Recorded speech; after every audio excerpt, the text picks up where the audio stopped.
No music today. Today I'm going to be talking about the even more exciting world of economics and politics. Super fascinating. Donald Trump can say trickle down, it's the savior of us all. And everyone is just like, wow, I don't know anything about that term, so I believe you. Nice. Today I'm going to go over what trickle-down theory is. It's something that's really big. You've heard it a lot because Donald Trump is a huge advocate. A lot of the wealthiest people in the world are a huge advocate, which is something that you'll come to understand as I explain what this is, just for you guys who don't fully understand it yet. I'm going to be trying to make this video as fun as possible, but I will give you a warning, it's not a very exciting topic, so I'm going to try my best to make you not want to scrape yourself in the face as hard as freaking possible. I'm going to try my best to make you not want to climb up the tallest tree in your neighborhood and jump off and injure yourself but not kill yourself. Let's start with the basics. What is trickle-down theory? Well, in order to really answer that question, first we have to understand how politics affects economics, which is really simply put, or the most simple way to understand it at least, is in the form of taxes.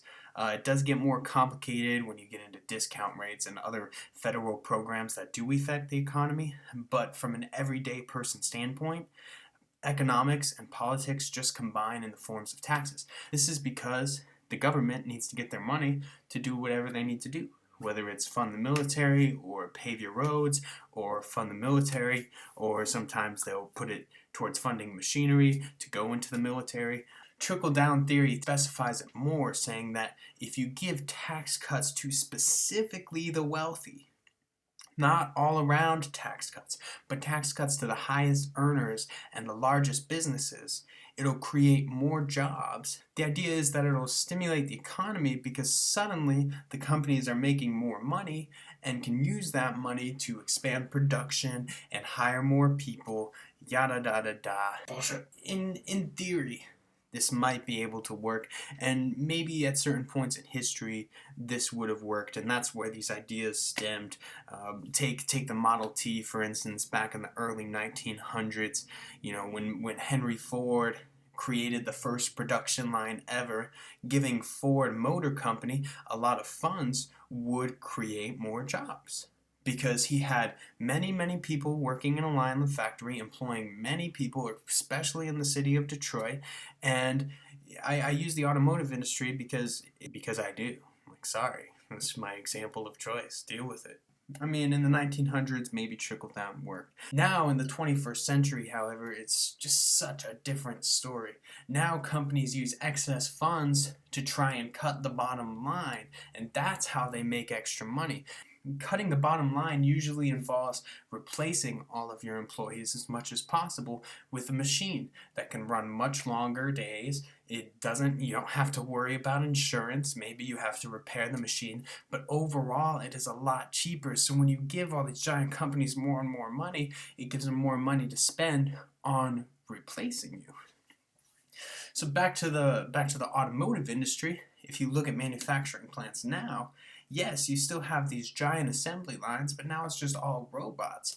And that's because they can pay an extra $10 million to buy this huge piece of machinery, but over the course of 5 years, it's going to save them so much money in labor costs. It's going to ultimately benefit them a lot.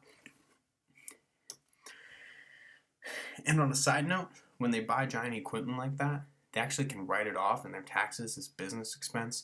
I'm not going to go over that in too much detail, but I will have some further corporate tax videos kind of explaining how corporate tax operates compared to personal tax, and some of the loopholes that really allow these companies to avoid paying their fair share of taxes, but that's besides the point. So as we've just reviewed, the idea of trickle-down theory is if giant companies pay less in taxes, which allows them to keep more of their money, they're going to hire more people and create more jobs, which will stimulate the economy because more people will be employed. So let's look at some examples. I'd also like to mention that these statistics come straight from the respective companies' operating statements. They are public information. You can go and check these facts. It is 100% true, 100% legit, coming from the companies themselves. Let's look at Coca-Cola. giant corporation. In 2009, they made about 30.99 billion. Now, I'm just using these numbers to show that the difference in employees isn't directly related to the amount of income that they're making. So, 2009, the tax rate for corporations was 38%. And Coca-Cola had 92,800 employees. Easy number, big numbers, but pretty simple. In 2018, Coca-Cola made almost exactly the same amount, even a little bit more than the same amount, and they only paid 21% taxes, half of the taxes that they were paying prior. And they had 62,500 employees. They had the same revenue, paid way less in taxes, and they cut 30,000 jobs over that period. Now, that is just one instance of the tax being a lot lower for companies. However, it didn't increase jobs at all. And this is Coca-Cola, a giant corporation. Now, let's look at another example real fast. This is another name-dropping company, McDonald's, and I love using this example because they have truly been in the forefront of automation for their particular industry. There are locations in China who have already tried to do away with their service workers. Every single United States location has kiosks that theoretically will eventually replace the service workers, the front desk workers. So they are really at the forefront of automation for their industry. In 2011, which is the earliest year that they released their the earliest year I could find for their financial information, they made $8.5 billion in operating income per year. So in 2011, it was 35% taxes. Keep that in mind. 8.5 billion, which the next number, they made more in 2018, they made more, but 35% in taxes. They had 1.7 million employees. That's a lot of people that they're employing around the world, and a lot of that here in the United States. Let's look at 2018. They made even more in operating income. They paid 21% taxes, a lot lower, almost half, and they only had 230,000 employees. They cut their employee force by 4/5. And I know it's a staggering number, it's hard to believe, but these come from their financial reports. You can find them online if you look up McDonald's financial information. It's all there, public information. They laid off so many people and made the same amount. And no one really talks about it because you go to a McDonald's and you see people there and you're not thinking, wow, those kiosks are doing a lot. But those kiosks are doing a lot. And they don't want to go back on that. They're saving so much money by cutting 1.5 million jobs. It's ridiculous how much money they're saving.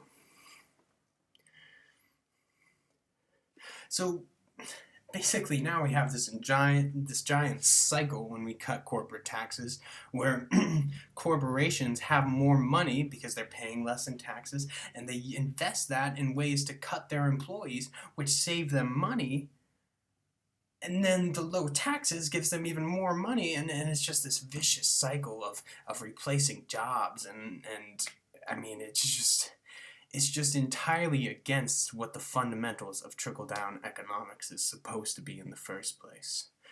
So, I mean, that's a really brief explanation on why trickle-down economics is 100% bullshit, just total nonsense fantasy. And it's something that I believe, and this is a little more conspiracy-minded, so I'm not 100% for this opinion, but I mean, it's something that was pushed by rich people with influence in the media to explain why you should give them more money. If you disagree with what I'm saying, please argue with me. Leave a comment saying exactly why you think I'm wrong or giving some counter arguments. I love a good solid debate, and I swear I'm an amicable guy. I will not just, shit on you like I probably could. Just kidding. But seriously, leave comments if you can. If you disagree, if you agree, tell me what you do or don't like. Let me know if there's any realm of the economy or politics you want me to explain. I'm pretty well versed in this, and I have a lot of experience in the real estate industry and the insurance industry, and I can talk for hours about this boring shit. So just let me know if you have any questions. I'll try to give it to you in a way that's user-friendly, accessible, and helps you explain what's actually going on. Alright, thank you guys so much for listening. I'll leave a link down below for the Andrew Yang Trickle Up explanation, just in case you're curious on that side of the coin. And I'll see you guys next time.